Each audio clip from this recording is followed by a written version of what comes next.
Have you ever noticed something different about people who grew up as teenagers in the 1970s? Not angrier or edgier in an obvious way, but deeply self-sufficient, like they don't wait for permission to make a decision. That didn't happen by accident. See, being a teenager in the 70s didn't just shape your memories, it rewired your internal compass. You grew up in a world that didn't bubble wrap childhood.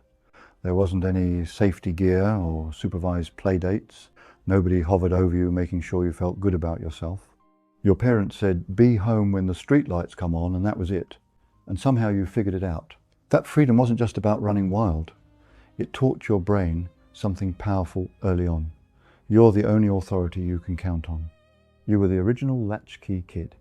You came home to an empty house after school. You made yourself a snack. You figured out your own afternoon. Nobody scheduled enrichment activities or asked if you needed help with your feelings. And boredom back then wasn't something to fix. It was just the default. You sprawled on the couch flipping through 3 TV channels. You spun around in a chair until you got dizzy. You wandered outside and threw rocks at things. You sat on the curb doing absolutely nothing. And without realizing it, your brain learned a skill most people today never fully develop: existing without constant stimulation.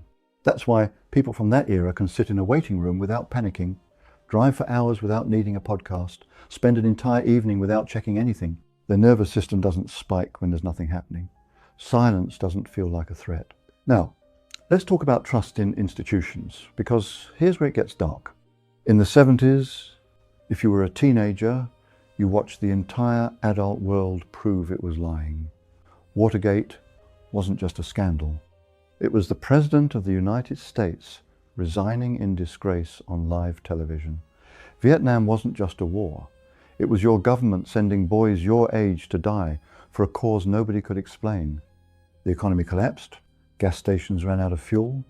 Your parents waited in lines for hours just to fill the tank. And when the people in charge were asked to explain, they couldn't.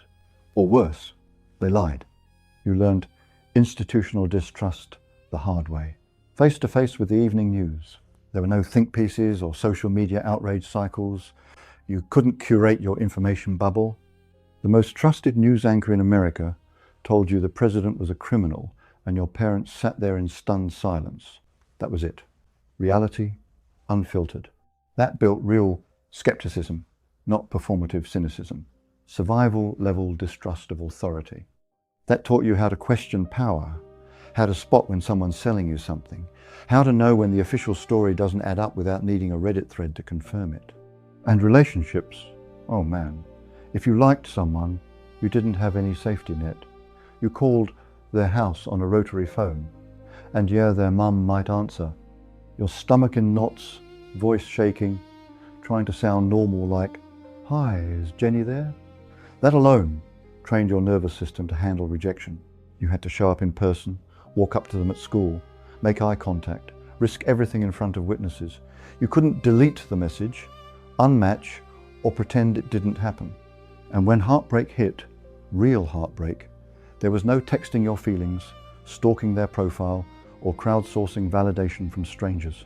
You just sat in your room, 8-track, playing the same song on repeat, convinced you'd never feel normal again, and then eventually you did. That's emotional resilience. Not avoiding pain, but learning that pain doesn't destroy you. People who grew up in the 70s learned early that feelings are temporary. They spike, they crash, they pass. And that lesson sticks for life. Now, let's talk about work, because, yeah, you probably had a job by 15, not for experience, not to build character, but for survival, real money to buy real things. Concert tickets, a used car, clothes your parents wouldn't buy you. You worked at the grocery store, the gas station, the pizza place. No one asked if it fulfilled you. And that hardwired a belief most people today struggle with. I am responsible for my own outcomes. When something went wrong, you didn't look around for someone to blame. You fixed it. Your car broke down, you learned how engines work. You needed money, you found work. Nobody was coming to save you. That's why this generation handles chaos differently. They don't freeze under pressure, they adapt. They don't wait for rescue, they solve. But here's what most people miss when they romanticize the 70s. That freedom, it came with a price. And here's a big one people don't talk about enough. Freedom from your own image. You grew up without documentation. Your awkward phase wasn't archived online. Your bad decisions didn't follow you forever. Your cringy moments faded into memory and disappeared.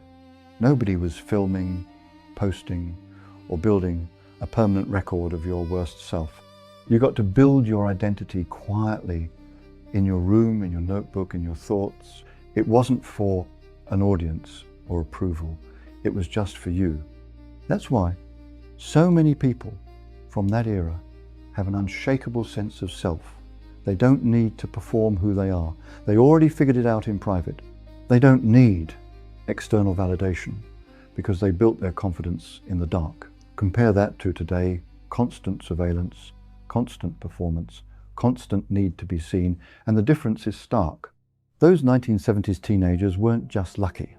They were forged through institutional betrayal, emotional isolation, boredom, independence, distrust, and silence. They learned survival when no one was watching. They didn't grow up faster. They grew harder. And in a world that expects someone else to fix everything, that kind of self-reliance is extinct. And if you're wondering why you feel out of place in a world that expects you to perform your life online, to wait for permission, to need constant reassurance, this is why you were built for a different world. If you made it this far, you probably see the pattern. Check out my breakdown of what happened to the generation that came right after people who grew up before the internet, 1980 to 1995. It's called Psychology of People Who Grew Up Before the Internet, and it's on the channel now. Subscribe so you don't miss the rest of this series.